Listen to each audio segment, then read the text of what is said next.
Competition academy की YouTube portal पे आपका स्वागत है। उम्मीद करते हैं कि आप लोगों की पढ़ाई अच्छी चल रही होगी। और जो लोग हमारे पेड मेंबर्स हैं, जो लगे हुए हैं लगातार, उनको बताते हैं कि यूजीसी नेट, टीजीटी, पीजीटी और असिस्टेंट प्रोफेसर में आप देखेंगे, जीआईसी प्रवक्ता में देखेंगे, जो आपका पाठ्यक्रम है उस पाठ्यक्रम के अनुसार हम लोग चल रहे हैं। और साथ ही हमारा तीसरा नया बैच, कई लोगों के कहने पर हमारा तीसरा नया बैच जो प्रारंभ होने जा रहा है वो 5 फरवरी को प्रारंभ होने जा रहा है। और मैंने उसमें बता भी रखा है लोगों को, जितने लोगों ने पूछा है पूरा विस्तृत मैंने उन लोगों को बता दिया है। लेकिन यदि आप भी हमारे नए मेंबर्स हैं, हमारे साथ जुड़ना चाहते हैं, हमारे चैनल पर वीडियो को देख रहे हैं, तो चैनल को सब्सक्राइब कर लीजिए, वीडियो को लाइक कर लीजिए। और आज हम लोग बात करने जा रहे हैं काव्यशास्त्र। काव्यशास्त्र में भारतीय काव्यशास्त्र आप लोगों का हो चुका है। आइए एक बार पाठ्यक्रम की बात कर लेते हैं जो यूजीसी नेट का पाठ्यक्रम है। सारे पाठ्यक्रम की हम लोग बात करते चलेंगे साथ में। काव्य के लक्षण, काव्य हेतु, काव्य प्रयोजन, ये सारी चीज़ आपकी हो चुकी है। प्रमुख संप्रदाय, उनके सिद्धांत हो चुका है। रस निष्पत्ति, साधारणीकरण, शब्द शक्ति, काव्य गुण, काव्य दोष हो चुका है। अब हम लोग पाश्चात्य काव्यशास्त्र की बात करेंगे, जिसमें प्लेटो का काव्य सिद्धांत है, अरस्तु का अनुकरण सिद्धांत है, त्रासदी विवेचन है, विरेचन सिद्धांत है, वर्ड्सवर्थ का काव्य भाषा सिद्धांत है, कॉलरिज का कल्पना और फैंटेसी सिद्धांत है, टी.एस. इलियट का निर्वैतिकता का सिद्धांत है, परंपरा की अवधारणा है, आई.ए. रिचर्ड्स का मूल सिद्धांत, संप्रेषण सिद्धांत, काव्य भाषा सिद्धांत, रूसी रूपवाद और नई समीक्षा में मिथक, फंतासी, कल्पना, प्रतीक और बिंब की बात करेंगे। इन सब का पीडीएफ जो हमारे पेड मेंबर्स हैं उनके व्हाट्सएप पर पहुंच चुका है, उसे आप लोग पढ़ते रहें और साथ में इस वीडियो को देखते रहें। अब बात कर लेते हैं जो हमारे टीजीटी पीजीटी के कैंडिडेट हैं उनके सिलेबस की बात कर लेते हैं। तो यहाँ पर आप देखें, जो पहला बैच था, पहले बैच और दूसरे बैच में जो हमारे मेंबर्स हैं जो पहले एडमिशन लिए थे, उनका टीजीटी पीजीटी का जो सिलेबस है आप पहले देख लें। एक एक की बात कर लेते हैं। हिंदी साहित्य का इतिहास मैंने करा दिया। आदिकाल, भक्तिकाल के अंतर्गत संत काव्य, सूफी काव्य, राम काव्य, कृष्ण काव्य, इसके अलावा रीतिकाल, आधुनिक काल, द्विवेदी युग, भारतेंद्र युग, छायावाद, ये जितनी रचनाएं, जितने काल हैं इनकी बात हो चुकी। इनका पीडीएफ आपको मिल चुका, इनके वीडियो लेक्चर मिल चुके हैं। साथ ही गद्य विधाओं के विकास की बात हो गई, काव्य के भेद की बात हो गई है, हिंदी की बोलियां हो गई, विभाषाएं, उपभाषाएं, देवनागरी लिपि, व्याकरण, लिंग, वचन, कारक, संधि, समास, ये सारी चीज़ें आपको कराया जा चुका है। अब सिर्फ और सिर्फ आपका बच रहा है संस्कृत का पोर्शन, संस्कृत साहित्य बच रहा है। बाकी चीज़ें जो हमारे पुराने मेंबर्स हैं उनका हो चुका है। जिन लोगों ने अभी बाद में एडमिशन लिया है, घबराने की ज़रूरत आपको नहीं है। अभी दोबारा भी सिलेबस कराएंगे और लगातार हम लोग आगे चलते रहेंगे। ऐसे इस सिलेबस में अगर हम देखें प्रवक्ता में, तो यहाँ पर आप देख रहे हैं कि इसमें भी वही सिलेबस है जो आपके टीजीटी में है। यहाँ पर भी ये देखेंगे सारी चीज़ें हो चुकी हैं, लेकिन भारतीय काव्यशास्त्र आपके पाठ्यक्रम में है, पाश्चात्य काव्यशास्त्र टीजीटी और पीजीटी में नहीं है। लेकिन जो विविध प्रश्न होते हैं उन विविध प्रश्नों में पाश्चात्य काव्यशास्त्र से भी प्रश्न पूछे जाते हैं। और ये केवल मैं ऐसे नहीं कह रहा हूँ, जो आए हुए प्रश्न हैं हम उस आधार पर कह रहे हैं।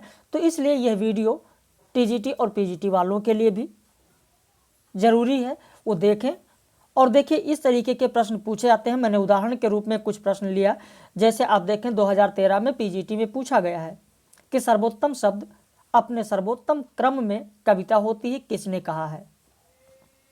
कॉलरिज ने कहा है। ऐसे आप देखें पीजीटी 2013 में ये प्रश्न पूछा गया कि हमारे सबसे मधुर गान वह हैं जिसमें विषादपूर्ण भाव व्यक्त किए जाते हैं। इसी तरीके से आप देखें ये प्रश्न पूछा गया कि कविता अपने मूल रूप में जीवन की आलोचना है, किसने कहा है?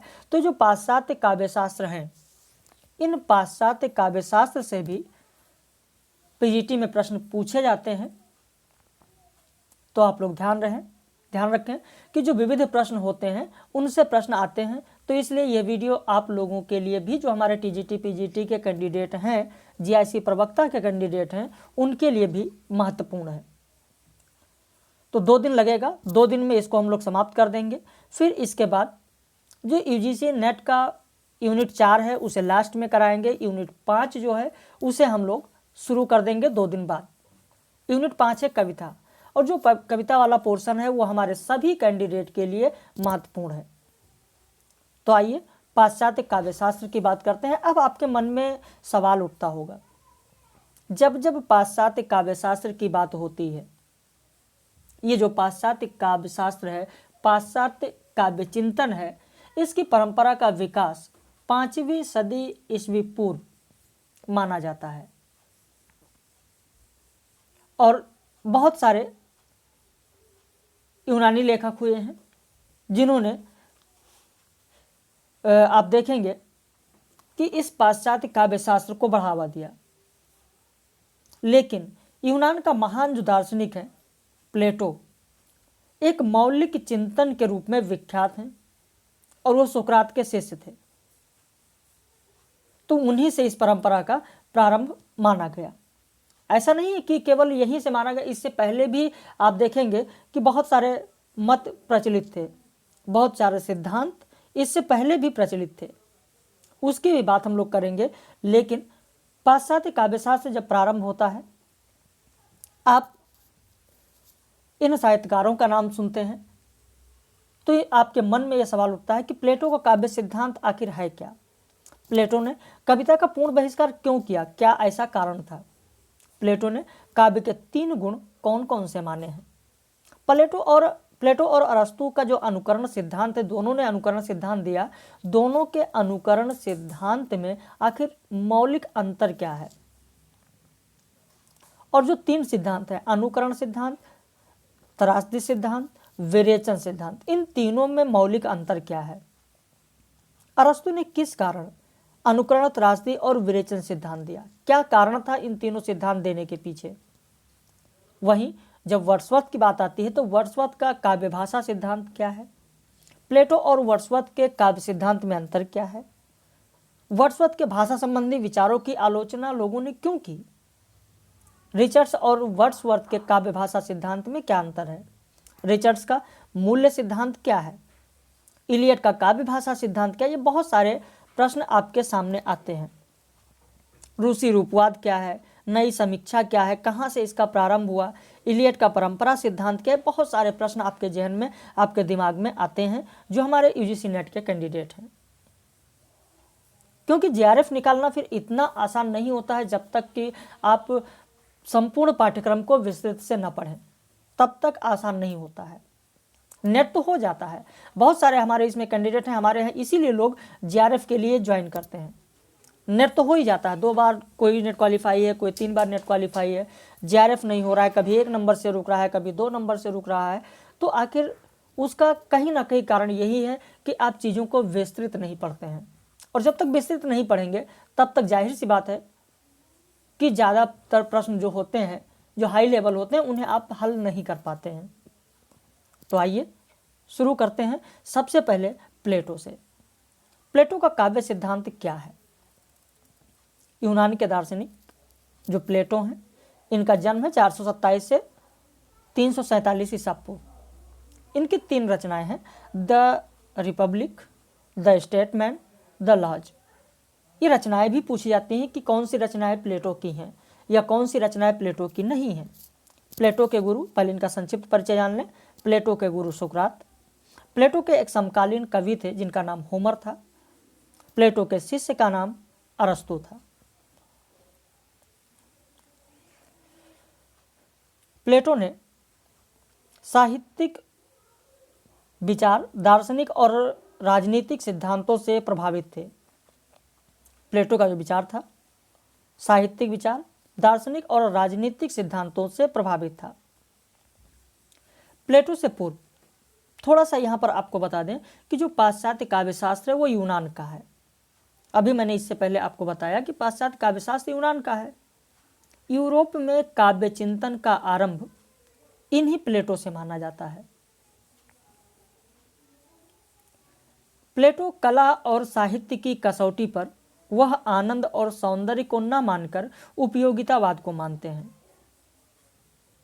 प्लेटो ने जो सिद्धांत दिया इनके सिद्धांतों से पहले भी आप देखेंगे कि 3 सिद्धांत, यूनानी काव्य चिंतन में 3 सिद्धांत प्रचलित थे। शायद आप लोगों को पता भी हो, प्रेरणा का सिद्धांत प्रचलित था, अनुकरण का सिद्धांत भी प्रचलित था, विरेचन का सिद्धांत भी प्रचलित था। लेकिन जो प्लेटो की मान्यता है उस पूर्व सिद्धांत से एकदम अलग है। जो पूर्व में प्रेरणा का सिद्धांत था, अनुकरण का सिद्धांत था, विरेचन का सिद्धांत था, उन सिद्धांतों से जो और बाद के पाश्चात्य काव्यशास्त्रीय हुए हैं उनके सिद्धांत एकदम अलग हैं। प्लेटो से पहले के युग में जो सिद्धांत थे उनकी मान्यता थी कि काव्य रचना की प्रेरणा ईश्वरीय होती है। काव्य रचना के क्षणों में कवि दैवी शक्ति से आविष्ट होता है, वो मात्र माध्यम होता है। उसमें न स्वयं की कला निपुणता होती है और न शब्द चयन की क्षमता होती है। उससे रचना कराने वाली ईश्वरीय प्रेरणा होती है। ऐसा मानना था प्लेटो से पूर्व युग के जो सिद्धांत थे उनमें यह माना गया था। उस समय के जो काव्यशास्त्री थे उनका यह मानना था। लेकिन प्लेटो के अनुसार, प्लेटो ने कहा कि ऐसा नहीं है। प्लेटो के अनुसार प्रत्यय या विचार ही चरम सत्य है, वो शाश्वत और अखंड है तथा ईश्वर उसका सृष्टा है। वो वस्तु जगत प्रत्यय का अनुकरण है तथा कला जगत वस्तु जगत का अनुकरण है। इस प्रकार कला जगत अनुकरण का अनुकरण होने से सत्य से 3 गुना दूर है, क्योंकि अनुकरण असत्य है। ये प्लेटो का मानना था। तो इस तरीके से हम देखते हैं कि प्लेटो का जो दृष्टिकोण है वो उपयोगितावादी है और नैतिकतावादी है। कला और साहित्य की कसौटी उसके लिए आनंद एवं सौंदर्य से होकर उपयोगितावाद थी। उन्होंने कहा है, आप देखेंगे तो इन्होंने कहा है कि एक गोबर से भरी हुई टोकरी भी सुंदर कही जा सकती है यदि वह अपना कोई उपयोग रखती है। इतना ही नहीं, प्लेटो कवि या चित्रकार का महत्व मोची या बढ़ई से भी कम आंकते हैं। एक जगह उन्होंने ये भी कहा कि जो गुलामी है यह गुलामी मृत्यु से भी भयावह है। तो इस तरीके का इन्होंने सिद्धांत अपनाया। इस तरीके से प्लेटो का दृष्टिकोण था। इसीलिए मैंने कहा कि प्लेटो का जो दृष्टिकोण था वो उपयोगितावादी और नैतिकतावादी था। प्लेटो कवि के महत्व को, जैसा कि मैंने आपको बताया कि उन्होंने कवि के महत्व को किससे कहा, उन्होंने किससे कम आंका, तो उन्होंने कहा मोची या बढ़ई से भी कम माना है। यानी उनका जो मानना था प्लेटो का, वो यह मानना था कि कविता भावों का उद्वेलन कर मनुष्य को कुमार्गामी बनाती है। वहीं प्लेटो से पूर्व एक इनके समकालीन जो कवि थे जिनका नाम होमर था,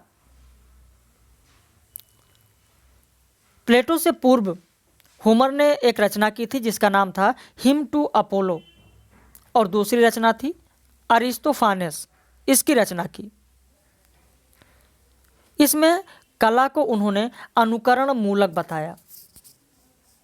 यानी अनुकरण के लिए होमर ने माइसेसिस शब्द का प्रयोग किया। विरेचन सिद्धांत का बीज प्लेटो से पूर्व गार्जियस की काव्य परिभाषा में मिलता है और आगे चलकर अरस्तु ने गार्जियस का अनुकरण करते हुए विरेचन सिद्धांत दिया। प्लेटो सुकरात के शिष्य थे, ऐसा मैंने आपको प्रारंभ में ही बताया, और सुकरात का यह मानना था कि जो तर्क पर खरा नहीं उतरता हम उसे स्वीकार नहीं कर सकते हैं। प्लेटो का जो काव्य संबंधी विचार है उसमें योन, सिंपोजियम और रिपब्लिक से मिलते हैं। प्लेटो का यह मानना था कि कवि वस्तु जगत का ही शब्द चित्र प्रस्तुत करता है। ईश्वर के द्वारा रचित प्रत्यय जगत ही सत्य है और वस्तु जगत प्रत्यय जगत की अनुकृति या छाया होने के कारण मिथ्या या गलत है। कला जगत वस्तु जगत की छाया या अनुकृति होने के कारण भी मिथ्या है, क्योंकि वह अनुकृति की अनुकृति है। तो ये सारे विचार आप देख रहे हैं कि इन्होंने दिया। प्लेटो ने अपनी आदर्शवादिता के कारण कविता का पूर्ण बहिष्कार किया। अब यहाँ पर तुरंत आपके जहन में, आपके दिमाग में ये प्रश्न आता है कि प्लेटो ने कविता का पूर्ण बहिष्कार क्यों किया? तो प्लेटो ने अपनी आदर्शवादिता के कारण कविता का पूर्ण बहिष्कार किया। प्लेटो कविता का अनुकरण करते हुए कहते हैं कि कलाकार वास्तविक जीवन के पदार्थों को उत्पन्न नहीं करते, वह केवल उनकी छायाओं, बिंबों का ही निर्माण करते हैं। प्लेटो के अनुसार काव्य कितने प्रकार के होते हैं, प्रश्न पूछा जाता है। तो प्लेटो के अनुसार काव्य 3 प्रकार के होते हैं। प्रहसन होता है, दुखांत नाटक होता है और अनुकरणात्मक होता है। प्रगीत यानी जो कविता है वर्णात्मक है। महाकाव्य मिश्र होता है। कविता या प्रगति के 3 प्रमुख अंग प्लेटो ने माना है। प्लेटो ने कविता के 3 अंग कौन कौन से माना है? शब्द, माधुर्य और लय। यह भी आपके लिए बहुत ही महत्वपूर्ण है। 3 कौन कौन से माना, ध्यान देना, शब्द, माधुर्य और लय। जो प्लेटो का अनुकरण सिद्धांत है, प्लेटो का अनुकरण सिद्धांत एक शुद्ध प्रत्ययवादी दार्शनिक सिद्धांत है। प्लेटो का यह मानना था कि जब काव्य ही मिथ्या है तो गणतंत्र में कवियों का कोई स्थान नहीं। प्लेटो की काव्य संबंधी दृष्टि पूर्णतः नैतिक है, आदर्शवादिता है। उनका मानना था कि काव्यों में सज्जन को सुखी और दुर्जनों को दंडित और दुखी दिखाया जाए। प्लेटो ने काव्य का विरोध जो किया है, काव्य का जो पूर्ण बहिष्कार किया है, अपनी आदर्शवादिता के कारण किया है। ये मैंने आपको अभी प्रारंभ में बताया। लेकिन अगर इस आदर्शवादिता में देखें कि कौन कौन से मत थे जिस मत पर उन्होंने विरोध किया, उनकी आदर्शवादिता में क्या क्या शामिल था। अगर प्रश्न पूछा जाए कि काव्य प्लेटो की आदर्शवादिता में क्या क्या शामिल था, किस प्रकार के आदर्शवादी थे, कॉपी पेन आपके पास होगा ही, आप लिख सकते हैं। इसमें 4 था। पहला लिखें। पहले पॉइंट की बात करें तो नैतिकता। उनकी आदर्शवादिता में नैतिकता था। उनकी आदर्शवादिता में भावात्मकता थी। उनकी आदर्शवादिता में बौद्धिकता थी। उनके आदर्शवादिता में शुद्ध उपयोगितावादिता थी, यानी शुद्ध उपयोगितावादी थे वो। तो ये 4 पॉइंट उनके आदर्शवादिता में शामिल हैं, जिसके कारण उन्होंने कविता का पूर्ण बहिष्कार किया। प्लेटो के अनुसार मैंने आपको बताया कि काव्य कितने प्रकार के होते हैं, तो उन्होंने कहा कि काव्य 3 प्रकार के होते हैं, यानी प्रहसन, दुखांत और अनुकरणात्मक। इसे हम दूसरे तरीके से भी कह सकते हैं, गीतात्मक कह सकते हैं, महाकाव्यात्मक कह सकते हैं और नाट्य प्रधान कह सकते हैं। तो इस तरीके के भी कभी कभी प्रश्न आते हैं, तो उन्हें आप ध्यान रखना। नाम बदलकर भी प्रश्न पूछे जाते हैं, शब्दों का फेर करके भी प्रश्न पूछा जाता है। अगर ये आपको नहीं मिलता है तो आप गीतात्मक कह सकते हैं। जो प्रहसन है वो क्या है, गीतात्मक भी है। जितने दुखांत नाटक लिखे गए वो क्या है, वो सब नाट्य प्रधान है। और जो अनुकरणात्मक हैं वो सब महाप्रबंधात्मक हैं, महाकाव्यात्मक हैं। तो इस तरीके से प्लेटो के अनुसार काव्य 3 प्रकार के होंगे, गीतात्मक, महाकाव्यात्मक और नाट्य प्रधान। तो इस तरीके से भी आप लिख सकते हैं। इस तरीके से इन चीज़ों को आप समझ सकते हैं। काव्य का उद्देश्य क्या है? श्रेष्ठ काव्य वह नहीं है जो पाठकों का हल्का मनोरंजन करके थोड़े समय का सुख प्रदान करता है। श्रेष्ठ काव्य वह है जो पाठकों में उदात्त भावनाओं को जागृत करके उनके चरित्र का निर्माण करता है। यह काव्य का उद्देश्य है। प्लेटो ने बताया कि काव्य का उद्देश्य क्या हो सकता है, तो यह काव्य का उद्देश्य उन्होंने बताया। प्लेटो के जो मत हैं, प्लेटो के मत का अगर हम सार कहें, जितना आपने अभी पढ़ा इसके अगर हम सार की बात करें तो इन्हें हम 2-3-4 पॉइंटों में लिख सकते हैं।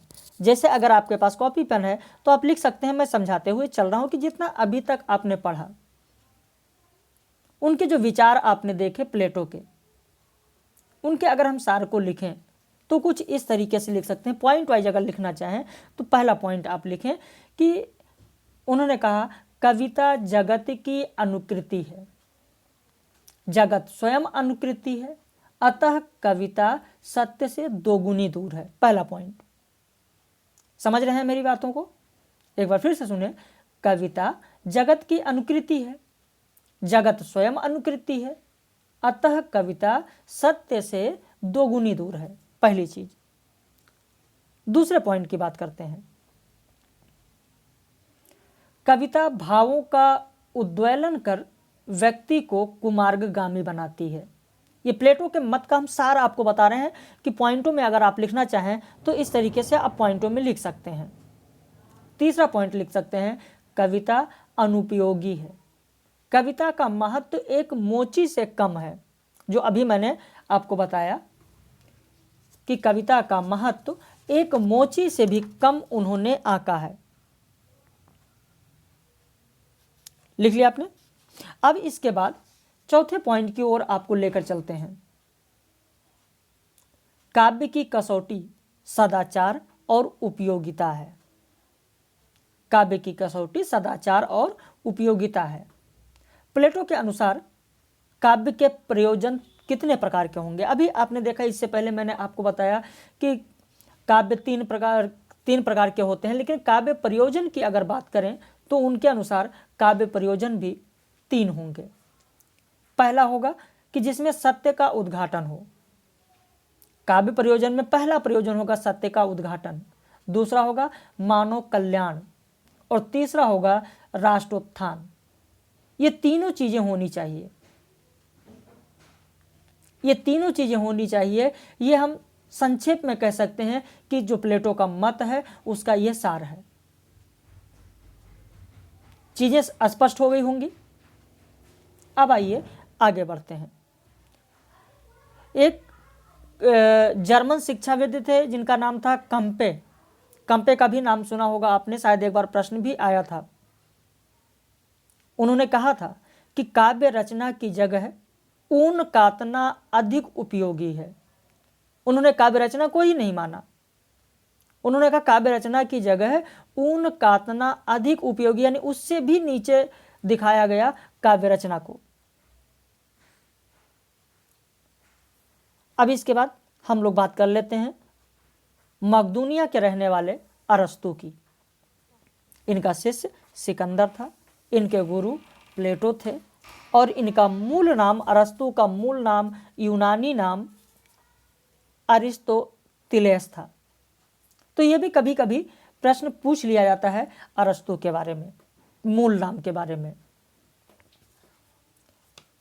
अब यहीं से अरस्तु की बात करते हैं। अरस्तु ने जो सिद्धांत दिया है, अरस्तु ने काव्य को सौंदर्यवादी दृष्टि से देखा और इसे दार्शनिक, राजनीतिक और नीति शास्त्र के बंधन से मुक्त किया। किसने किया?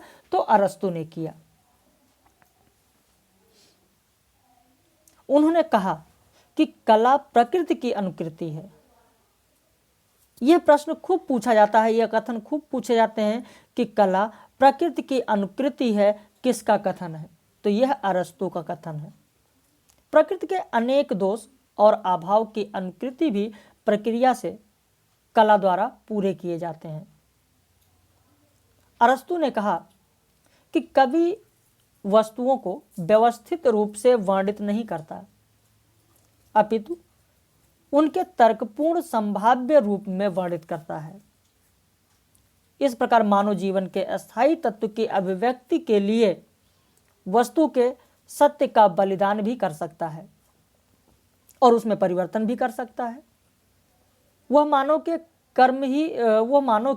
कार्य ही नहीं, अपितु उसके भाव, विचार, चरित्र आदि में कल्पना के अनुरूप परिवर्तन कर लेता है।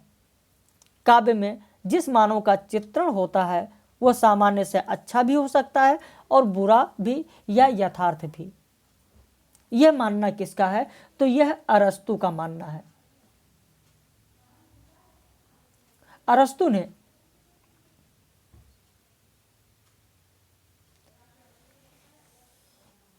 यह भी बताया अरस्तु ने यह भी कहा कि अनुकरण, जब बात अनुकरण की आती है, अनुकरण के आधार पर उन्होंने कहा कि अनुकरण शब्द का प्रयोग जिस अर्थ में किया जाए, इसकी व्याख्या उसके टीकाकार अपने अपने ढंग से करते हैं। जैसे प्रोफेसर बुचर का नाम सुना होगा, उन्होंने अरस्तु के द्वारा प्रयुक्त अनुकरण का अर्थ बताया सादृश्य विधान के द्वारा मूल वस्तु का पुनराख्यान। वहीं अरस्तु के द्वारा अनुकरण शब्द का जो प्रयोग किया गया, प्रोफेसर मरे ने बताया कि अनुकरण का अर्थ सर्जना का अभाव नहीं अपितु पुनर्सर्जना है। लेकिन अरस्तु ने खुद कहा कि नहीं, ऐसा नहीं है। जो अनुकरण का प्रयोग मैंने किया वो किस लिए किया, तो वो कला प्रकृति की अनुकृति है, इस आधार पर मैंने किया। जैसा कि मैंने अभी ऊपर आपको बताया कि अरस्तु का यह मानना था कि कला प्रकृति की अनुकृति है। Art is the imagination of nature. अरस्तु ने हुबहू नकल को अनुकरण नहीं माना है कि किसी का नकल कर लिया जाए वही नकल है, वही अनुकरण है। अरस्तु ने कहा कि प्रकृति के अनेक दोष और अभाव की अनुकृति की प्रक्रिया से कला द्वारा पूरा किए जाते हैं, ये उन्होंने कहा है, ये उनका अनुकरण है। जबकि प्लेटो का यह मानना था, अभी ऊपर आपने देखा, प्लेटो ने कहा था कि काव्य कला से हमारी दूषित वासनाएं और मनोवृत्तियां उत्तेजित और पुष्ट होती हैं। इसी खंडन के लिए अरस्तु ने विरेचन सिद्धांत दिया और कहा कि साहित्य हमारी दूषित मनोवृत्तियों का विरेचन कर देता है। अरस्तु ने यह भी कहा कि यदि करुणा और भय हमारे मन में एकत्र होते रहते हैं तो वह हानिकारक हैं। दुखांत नाटकों में कृत्रिम रूप से हमारी करुणा और भय की भावनाओं को निकास का अवसर मिल जाता है। और उन्होंने ये भी कहा, अरस्तु ने यह भी कहा कि ट्रेजेडी एक क्रिया है जो हम में करुणा और भय की भावना जागृत करके हमारी भावनाओं को बाहर निकालने का मार्ग प्रशस्त कर देती है। अगर आपके पास कॉपी पेन है तो जरूर लिखें कि अरस्तु ने जो विरेचन सिद्धांत दिया, विरेचन सिद्धांत की व्याख्या 3 प्रकार से उन्होंने की है। अरस्तु ने विरेचन सिद्धांत की व्याख्या 3 प्रकार से की है। पहला लिखें धर्म परक आधार पर, दूसरा लिखें नीति परक आधार पर और तीसरा लिखें कला परक आधार पर। विरेचन सिद्धांत की व्याख्या अरस्तु ने 3 प्रकार से की है। पहला धर्म परक, दूसरा नीति परक और तीसरा कला परक।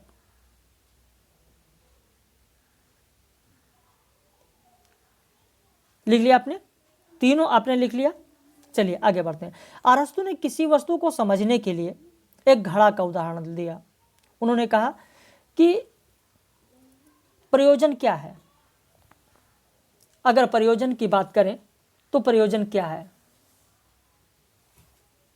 प्रयोजन जल है।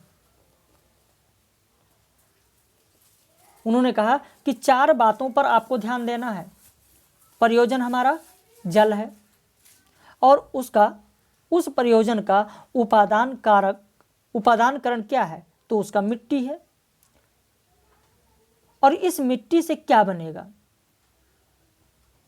निमित्तीकरण कुम्हार और उसका चाक है। और उससे क्या बनेगा? जो तत्व है वो बनेगा घड़ा। तो इस तरीके से आप देखेंगे कि अरस्तु ने किसी वस्तु को ठीक से समझने के लिए घड़ा निर्माण की प्रक्रिया का उदाहरण दिया और 4 बातों पर ध्यान देना आवश्यक बताया। और ये 4 बातें कौन कौन सी हैं? प्रयोजन, उपादानकरण, निमित्तीकरण और तत्व। ठीक इसी तरीके से अरस्तु ने ट्रेजेडी के 6 अंग माने हैं। जो दुखांतक हैं, जो ट्रेजेडी है, उसके कितने अंग माने हैं, यह भी प्रश्न पूछा जाता है। तो उसके इन्होंने 6 अंग माने हैं।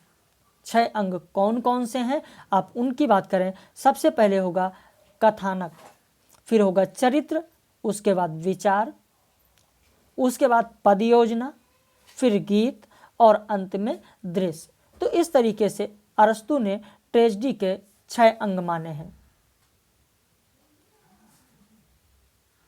अरस्तु ने जो काव्यशास्त्र की रचना की वो 2 सृष्टियों से की है। 2 सृष्टियां कौन कौन सी हैं? आप लोगों को पता होगा, अरस्तु ने जो काव्यशास्त्र की रचना की वो पहली सृष्टि ये थी कि यूनानी जो काव्य हैं उन यूनानी काव्य का वस्तुगत विवेचन और विश्लेषण किया, और फिर उसके बाद उनकी जो दूसरी दृष्टि थी काव्यशास्त्र रचना की वो ये थी कि प्लेटो के द्वारा काव्य पर लगाए गए आक्षेपों का समाधान करना। जो प्लेटो ने काव्य पर आक्षेप लगाए थे उनका समाधान के लिए उन्होंने काव्यशास्त्र की रचना की। आक्षेप क्या लगाए थे? अभी मैंने इससे पहले जब बात की थी प्लेटो की तो मैंने आपको बताया था कि उनका यह मानना था प्लेटो का कि कला और साहित्य की कसौटी के लिए आनंद और सौंदर्य न होकर उपयोगितावाद थी। उनका मानना था कि एक गोबर से भरी हुई टोकरी भी सुंदर कही जा सकती है यदि वह अपना कोई उपयोग रखती हो, अन्यथा एक स्वर्ण जड़ित चमचमाती हुई ढाल भी असुंदर है यदि वह उपयोग की दृष्टि से महत्वहीन हो। तो ये जो आक्षेप लगाए गए, इसी आक्षेप को समाप्त करने के लिए, इसी आक्षेप को कम करने के लिए, इसी के विरोध में अरस्तु ने अपने काव्यशास्त्र की रचना की। अरस्तु ने महाकाव्य, दुखांतक, प्रहसन, ये अनुकरण का भेद बताया। उन्होंने कहा अनुकरण के 3 भेद हैं। अनुकरण के 3 भेद हैं। 3 भेद कौन कौन से? मैंने आपको बताया कि उन्होंने कहा महाकाव्य, दुखांतक और प्रहसन।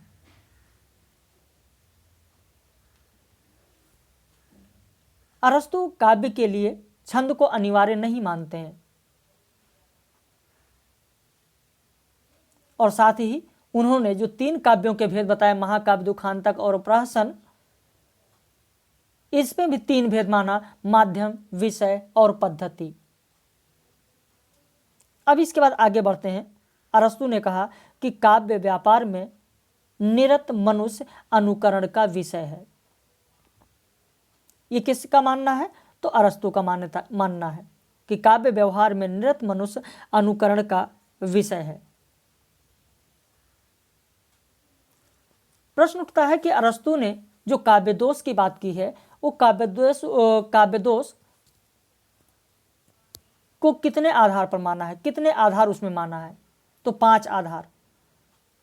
आपको लिखने की जरूरत नहीं है कि पांचों कौन कौन से हैं। आप सिर्फ इतना लिख लीजिए कि अरस्तु ने काव्य दोषों के 5 आधार माने हैं। सिर्फ इतना आपको लिखना है, बस। पांचों लिखने की जरूरत नहीं है। वैसे अगर देखें तो शिल्पगत दोष माना, विरुद्ध वर्णन माना, अनैतिक वर्णन माना और आयुक्त वर्णन माना, असंभव वर्णन माना। तो ये पांचों आपको लिखने की जरूरत नहीं, बस इतना आप जानें कि अरस्तु ने काव्य दोषों के 5 आधार माने हैं। तो ये चीज सिर्फ आपको इतना यहाँ पर जानना है। अब इसके बाद हम लोग बात कर लेते हैं वर्ड्सवर्थ की। विलियम वर्ड्सवर्थ, जिनका जन्म 1770 ईस्वी में हुआ, इनका देहांत 1850 ईस्वी में हुआ, इंग्लैंड के रहने वाले थे। इनके मित्र का नाम था कॉलरिज। प्रथम काव्य ग्रंथ है in evening walk and descriptive sketches, और अंतिम संग्रह है द प्रिल्यूड। विलियम वर्ड्सवर्थ और कॉलरिज ने सहलेखन में लिरिकल वायलेट्स लिखा। इसकी भूमिका को स्वच्छंदतावाद का प्रथम घोषणा पत्र कहा जाता है, और यह बहुत ही महत्वपूर्ण है। कई बार यह प्रश्न पूछा गया है, इसको आपको बिल्कुल एकदम ध्यान में रखना है कि कौन सी रचना है जिसकी भूमिका को स्वच्छंदतावाद का प्रथम घोषणा पत्र कहा जाता है। तो लिरिकल वायलेट्स। लिरिकल वायलेट्स जो कि सहलेखन है विलियम वर्ड्सवर्थ और कॉलरिज की। इनका काव्य भाषा सिद्धांत क्या है? काव्य भाषा सिद्धांत की अगर हम लोग बात करें, वर्ड्सवर्थ के काव्य भाषा सिद्धांत की अगर बात की जाए, सबसे पहले थोड़ी सी और हम जान लेते हैं, फिर आगे आते हैं इनके काव्य भाषा के बारे में।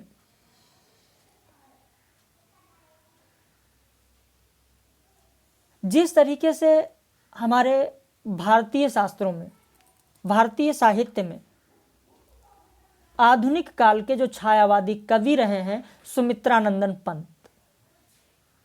अब अगर मैं सुमित्रानंदन पंत की बात कर रहा हूं तो जाहिर सी बात है आपके दिमाग में सुमित्रानंदन पंत की रचनाओं के बारे में, उनकी विषय वस्तु के बारे में सारा ज्ञान आपको होगा ही।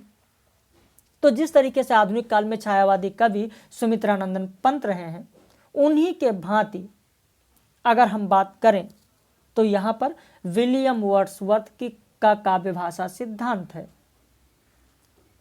उन्हीं के भांति वर्ड्सवर्थ ने भी प्रकृति निरीक्षण से कविता की ओर अपने झुकाव को व्यक्त किया है।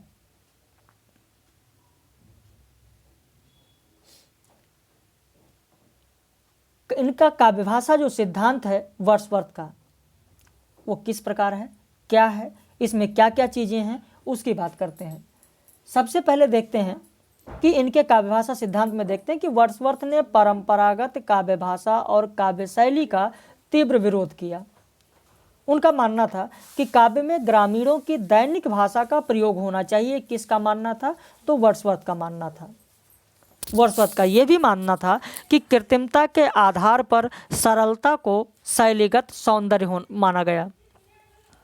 उन्होंने यह भी कहा कि काव्य की विषय वस्तु भी ग्रामीण जीवन से जुड़ी होनी चाहिए, गद्य और पद्य की भाषा समान होनी चाहिए। ये किसका मानना है? वर्ड्सवर्थ का मानना है। बहुत ज़्यादा विस्तृत ना चल के हम लोग संक्षेप में यहाँ पर चल रहे हैं। कविता प्रबल भावावेगों का स्वच्छंद प्रवाह है। प्रबल भावों की भाषा स्वतः ही भव्य, सजीव और चित्रात्मक होगी। वर्ड्सवर्थ का यह भी मानना था कि छंद कविता के लिए अनिवार्य नहीं है, छंद कविता के लिए अनिवार्य नहीं है, लेकिन उन्होंने छंद की महत्ता एवं शक्ति को स्वीकार किया है। वर्ड्सवर्थ भाषा के दोषों को दूर करने के लिए वैसे शब्दों को निकालने के पक्षधर थे जो कविता में अरुचिकर हो या जुगुप्सा उत्पन्न करता हो। तो यह भी आपके लिए बहुत ही महत्वपूर्ण है। वर्ड्सवर्थ रीतिबद्धता को अस्वाभाविक मानते हैं। वर्ड्सवर्थ जो रीतिबद्धता है उसको अस्वाभाविक मानते हैं। उनका मानना था कि मैंने कई ऐसे अभिव्यंजना प्रयोगों को जो स्वतः उचित और सुंदर है बचाया है, क्योंकि निम्न कोटि के कवियों ने उनका इतना अधिक प्रयोग बार बार किया कि उनके प्रति ऐसी अरुचि उत्पन्न हो गई है कि उसे किसी कला के द्वारा दूर नहीं किया जा सकता। यह मानना वर्ड्सवर्थ का है। इसीलिए वर्ड्सवर्थ रीतिबद्धता को अस्वाभाविक मानते हैं। कारण समझ में आ गया होगा कि आखिर में जो वर्ड्सवर्थ हैं, यह वर्ड्सवर्थ रीतिबद्धता को अस्वाभाविक क्यों मानते हैं? क्या कारण है? क्या कारण है कि नई नई चीज़ों को समाहित करते जा रहे हैं काव्य में? उसका कारण यही है। उनका सीधा मानना था, एक बार उनका कोटेशन सुने, उन्होंने कहा कि मैंने कई ऐसे अभिव्यंजना प्रयोगों को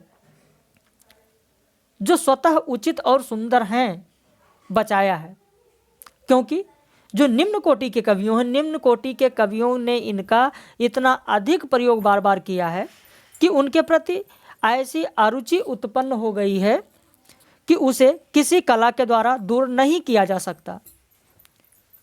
वर्ड्सवर्थ के अनुसार भाषा और विचार तथा भाषा का संबंध स्वाभाविक है। जिस प्रकार का और जिस कोटि का भाव होगा उसी प्रकार की और उसी कोटि की भाषा होगी। यह मानना वर्ड्सवर्थ का है। वर्ड्सवर्थ, एक बार फिर से ध्यान दीजिएगा और गौर से सुनिएगा, आप लोगों के लिए बहुत ही महत्वपूर्ण है। उनका यह मानना था कि भाषा, भाव और विचार तथा भाषा का संबंध स्वाभाविक है। जिस प्रकार का और जिस कोटि का भाव होगा उसी प्रकार की उसी कोटि की भाषा होगी।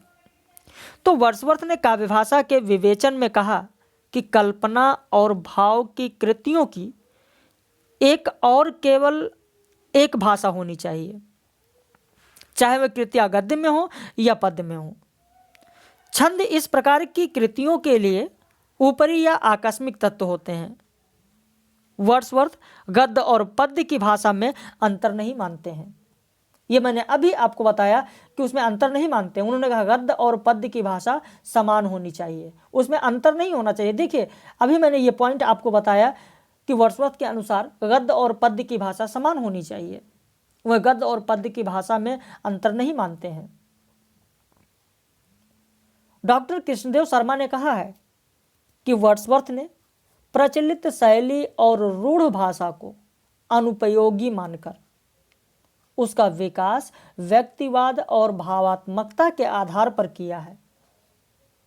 उन्होंने परंपरागत शैली को विकृत, निरूपण मिश्रित तथा भावहीन माना है। डॉक्टर शांति स्वरूप गुप्त ने भी कहा है कि जिस प्रकार जॉन डॉन ने अपनी काव्य शैली को स्पेंसर की शैली से, ड्राइडन ने अपनी शैली को मेटाफिजिकल कवियों की कृत्रिम शैली से महान माना, टी.एस. इलियट, एजरा पाउंड प्रतिदिन की बोलचाल की भाषा के समर्थक थे, उसी प्रकार वर्ड्सवर्थ ने कहा कि उनकी भाषा शैली अधिक प्राकृतिक और स्वाभाविक है। ठीक उसी प्रकार से जैसे हमारे छायावादी कवि सुमित्रानंदन पंत जी थे। वहीं वर्ड्सवर्थ का खुद का मानना है कि प्रत्येक कवि शिक्षक होता है। प्रत्येक कवि क्या होता है? शिक्षक होता है। मैं चाहता हूं कि या तो मैं शिक्षक समझा जाऊं या कुछ नहीं। ये किसका कहना है? ये वर्ड्सवर्थ का कहना है। तो इन सारी चीजों को आपको ध्यान में रखना है। जो वर्ड्सवर्थ ने भाषा संबंधी विचार दिया, भाषा संबंधी विचार वर्ड्सवर्थ ने कौन कौन सी दी, ये अभी मैंने पॉइंट के रूप में आपको बताया है। ये देखिए, वर्ड्सवर्थ ने भाषा संबंधी जो विचार दिए, उन्होंने कहा कि काव्य की विषय वस्तु भी ग्रामीण जीवन से जुड़ी होनी चाहिए, गद्य पद्य में अंतर नहीं होना चाहिए, और कविता प्रबल भाववेगों का स्वच्छंद प्रवाह है। ये सारी चीज़ें जो वर्ड्सवर्थ ने अपने भाषा संबंधी विचार में दी, उसी की आलोचना उनके मित्र कॉलरिज ने अपने ग्रंथ बायोग्राफिया लिटरेरिया में की, और उन्होंने तर्क दिया। क्या तर्क दिया? क्या तर्क दिया उन्होंने, उसकी बात कर लेते हैं। उसके बाद फिर हम लोग आगे बढ़ते हैं। आइए रिचर्ड्स पर आते हैं। पहले यहां पर समझ लेते हैं कि उन्होंने क्या क्या कहा है, समझ लेते हैं, फिर आगे बढ़ते हैं, ताकि जो चीजें हैं वो आप लोगों की पूरी तरीके से क्लियर हो जाएं। कॉलरिज ने बायोग्राफिया लिटरेरिया में जो वर्ड्सवर्थ की विचारधारा है उसकी आलोचना किया और तर्क दिया। जो यहां पर वर्ड्सवर्थ कहते हैं कि काव्य की विषय वस्तु भी ग्रामीण जीवन से जुड़ी होनी चाहिए, उसकी भाषा शैली ग्रामीणों की भाषा शैली होनी चाहिए, ग्रामीणों की भाषा शैली का प्रयोग होना चाहिए, उसी पर उनके मित्र कॉलरिज ने कहा है कि ग्रामीण भाषा की शब्दावली अपर्याप्त और कामचलाऊ होती है, उसमें काव्य की गहन, सूक्ष्म और विविध अनुभूतियों को व्यक्त करने की क्षमता नहीं होती है। कॉलरिज ने यह भी कहा, उन्होंने कहा कि वर्ड्सवर्थ काव्य में उस भाषा के प्रयोग पर बल देते हैं जो मनुष्यों की वास्तविक भाषा है, अर्थात वे कृत्रिमता से के बचने की बात कहते हैं। लेकिन कॉलरिज कहते हैं ऐसा नहीं होगा। प्रत्येक मनुष्य की भाषा उसके ज्ञान, क्रिया, संवेदना, शिक्षा के स्तर आदि के कारण भिन्न भिन्न प्रकार की होती है। अतः काव्य भाषा में स्वाभाविक भाषा का प्रयोग न होकर उस भाषा का प्रयोग होता है जो संस्कार रूप में कवि के मन में अपना प्रभाव डाले रहती है। वर्ड्सवर्थ ने कहा था कि यहाँ पर जो ग्रामीण भाषा की बात हो रही है उसमें जो कमियां हैं, जो दोष हैं, उनको दूर कर दिया जाए और दूर करने के बाद उसको शामिल कर लिया जाए, क्योंकि अभी यहाँ पर आप देखिए, यहाँ पर जो अंतिम पॉइंट है, वर्ड्सवर्थ भाषा के दोषों को दूर करने के लिए वैसे शब्दों को निकालने के पक्षधर थे जो कविता में अरुचिकर हो या जुगुप्सा उत्पन्न करते हो। यह मानना वर्ड्सवर्थ का है। लेकिन कॉलरिज ने कहा कि जब ग्रामीण भाषा को दोषों से मुक्त करके परिष्कृत कर लिया गया हो तो ग्रामीण भाषा कहाँ रहती है। जो आप ग्रामीण भाषा की बात कर रहे हो मेरे मित्र वर्ड्सवर्थ, वो ध्यान दो। जो आप ये कह रहे हो कि जो इसमें दोष है, दोषों को दूर कर दिया जाए, जो अरुचिकर शब्द हैं उन्हें हटा दिया जाए, जो जुगुप्सा वाले शब्द उत्पन्न करने वाले शब्द हैं उन्हें हटा दिया जाए, तो जरा आप हमको यह बताइए कि जब ग्रामीण भाषा को दोषों से मुक्त करके परिष्कृत कर लिया गया हो तो ग्रामीण भाषा कहाँ रहती। साथ ही कॉलरिज का यह भी मानना है कि भावों के प्रबल आवेग की दशा में या तीव्र अनुभूति की दशा में वही शब्द कवि को सूझते हैं जो पहले से उसके मन में विद्यमान हो।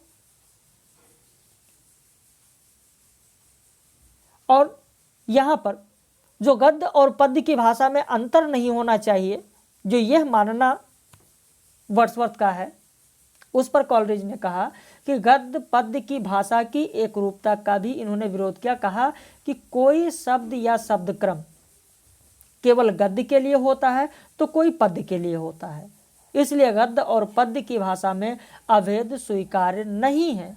तो इस तरीके से वर्ड्सवर्थ के मित्र कॉलरिज ने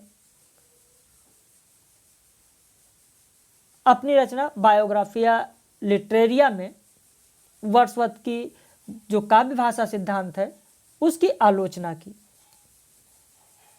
कॉलरिज ने कल्पना और फैंटेसी सिद्धांत भी दिया। खैर उसकी बात तो हम लोग फिर करेंगे आगे। अब उसके बाद आइए बात कर लेते हैं आई.ए. रिचर्ड्स का। आई.ए. रिचर्ड्स ने जो सिद्धांत दिए हैं वो है मूल्य सिद्धांत और काव्य भाषा सिद्धांत। इनका मूल्य सिद्धांत क्या है और इन्होंने जो काव्य भाषा सिद्धांत दिया वह वर्ड्सवर्थ के काव्य भाषा सिद्धांत से किस प्रकार अलग है। तो सबसे पहले आई.ए. रिचर्ड्स की बात कर लेते हैं। इनका पूरा नाम इवर आर्मस्ट्रॉन्ग रिचर्ड्स है।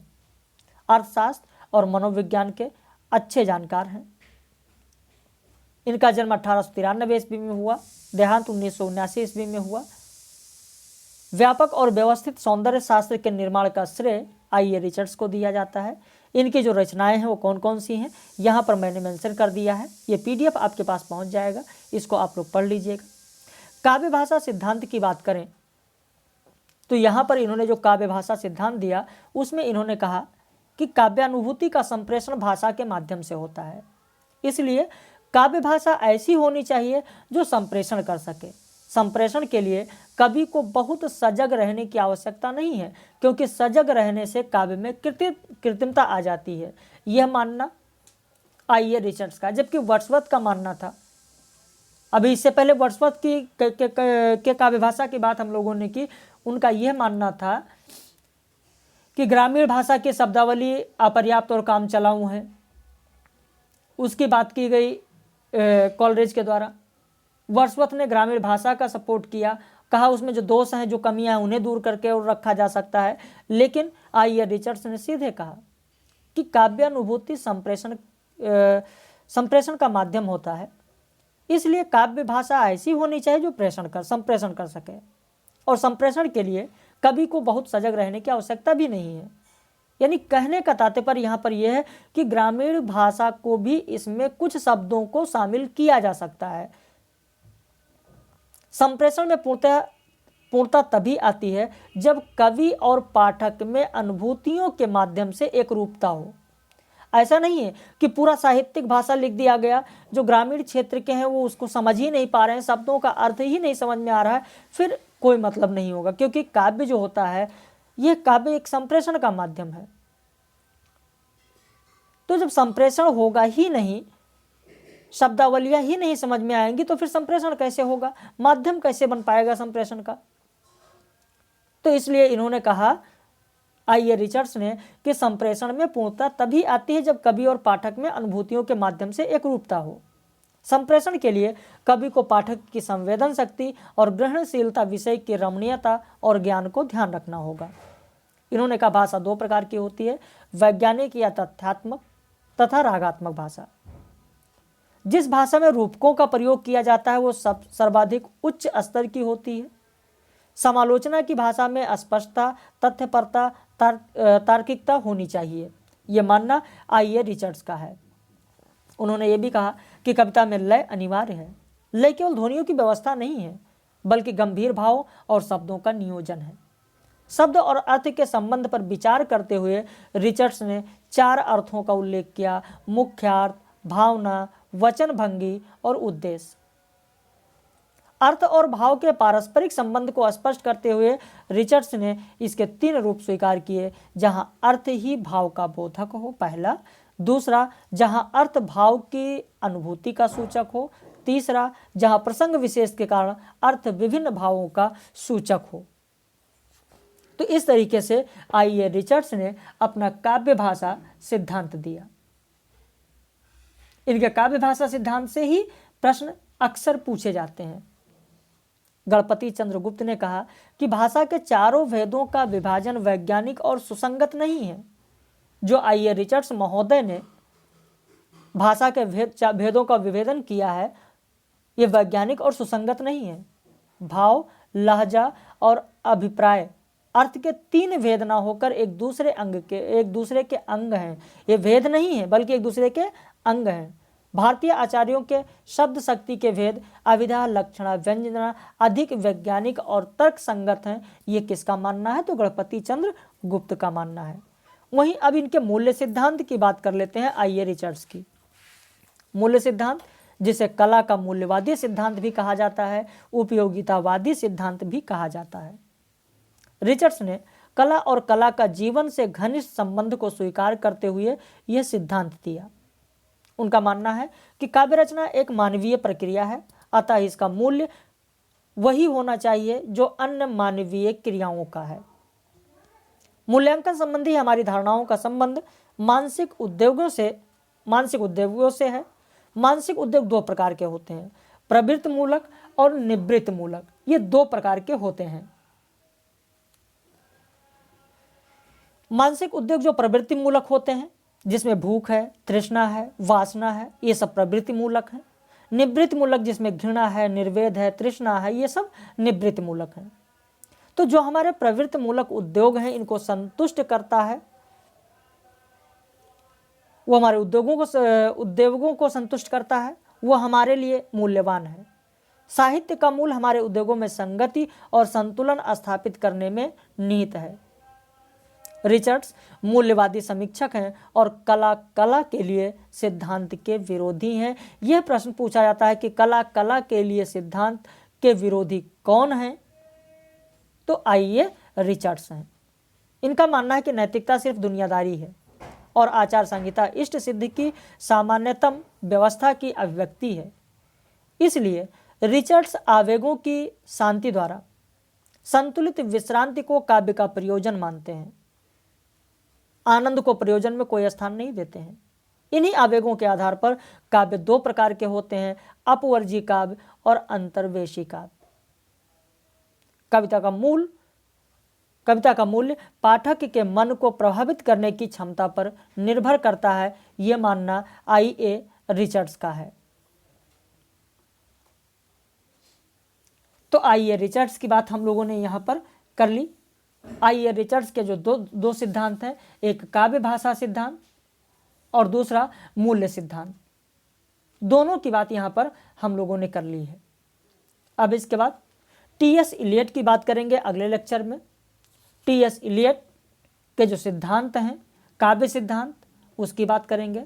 निर्वैतिकता का सिद्धांत, परंपरा की अवधारणा का सिद्धांत, वस्तुनिष्ठ सहसंबंध का सिद्धांत, इसकी बात हम लोग अगले वीडियो लेक्चर में करेंगे। बाकी आप इसी तरीके से पढ़ते रहें, आगे बढ़ें। कहीं कोई समस्या हो ज़रूर बताएं। रात में 9 बजे लाइव क्लास में हम लोग जो यहाँ पर डिस्क्रिप्टिव किए हैं, इसी से संबंधित प्रश्नोत्तरी होगी। यदि आप हमारे साथ जुड़ना चाहते हैं, हमारे पेड बैच में ज्वाइन होना चाहते हैं, तो ऊपर दिए गए नंबर पर फ़ोन करके, व्हाट्सएप करके आप फीस और सारी जानकारी ले सकते हैं। जैसा कि मैंने इससे पहले के वीडियो में भी आप लोगों को बताया है। 5 फरवरी से नया बैच प्रारंभ हो रहा है, आप उसमें हमारे साथ जुड़ सकते हैं। और अभी वक्त है यूजीसी नेट के लिए, टीजीटी पीजीटी के लिए, क्योंकि टीजीटी पीजीटी का जो वैकेंसी आई थी, जो नोटिफिकेशन आया था, उसे निरस्त कर दिया गया था। उसके बाद से अभी नहीं आया, खैर जल्द ही आ जाएगा। तो इतना समय आपके पास है कि अगर अभी से ही आप लग जाते हैं तो भी सफलता आपको मिल जाएगी। और मेहनत करते रहें, इसी तरीके से आगे बढ़ें। बाकी हम लोग रात में 9 बजे लाइव क्लास में मिलेंगे।